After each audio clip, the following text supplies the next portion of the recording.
This is the Marvel Infinite Series, Marvel's Chameleon. The figure is part of the overall Wave 7 of the Marvel Infinite Series. And he is yet another Spider-Man villain. One of the more useless figures in the Wave. North Star, Korg, and this figure are the ones that are really left behind on the pegs. People are picking up, obviously, Deadpool, Emma Frost, and the Juggernaut Colossus. But if you're a big Spider-Man fan in this scale, the 3.75-inch scale, and you're trying to complete your villains, Chameleon was one of the first Spider-Man villains in the comic books, and it will be a good addition to your shelf. But other than that, playability-wise, there's really not much this figure can offer.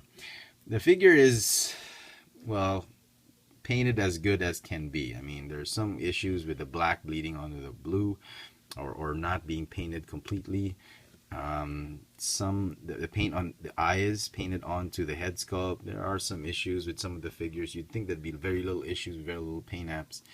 The suit, just basically a blue color, and he's got these cartoon looking hands that are like gripping something thick or whatever.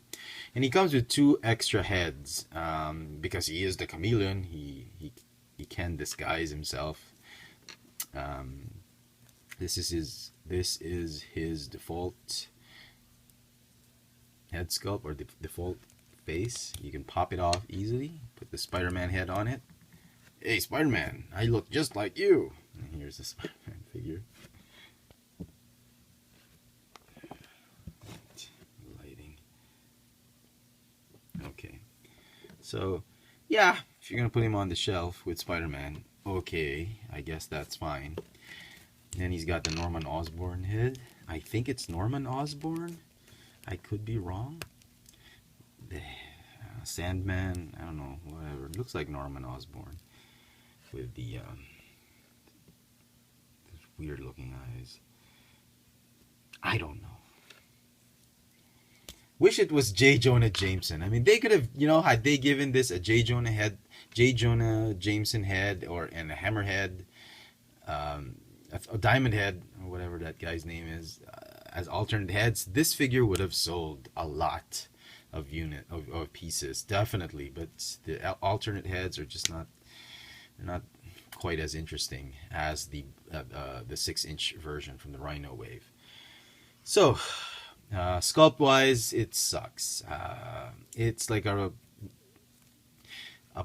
crude version of a G.I. Joe figure, like a Destro figure or some G.I. Joe figure that I have no idea. I mean, the whole jacket and lower torso is just one piece. I don't even know how they were able to put the leg into those ball joints.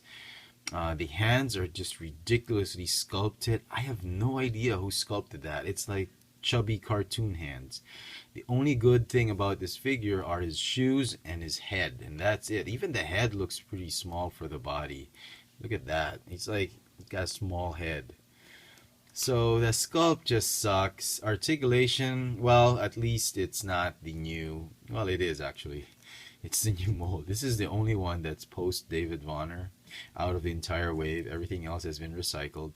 Ball jointed neck, ball jointed hips, ball hinge shoulders and elbows, swivel wrists, ball hinge knees, and swivel ankles. Oh, ball hinge ankles. Haha. All right. So, the base body is good for maybe a Tony Stark, or you're going to customize a Destro or whatever. But other than that, the only reason you'd want to pick up this figure is probably just to add him on the Spider-Man shelf. Other than that, it's a pretty useless figure. I wouldn't recommend it. It's just going to get a 6 out of 10 for me. So there you go, folks. The Marvel Infinite Series 3.75-inch Marvel's Chameleon. Thanks for watching.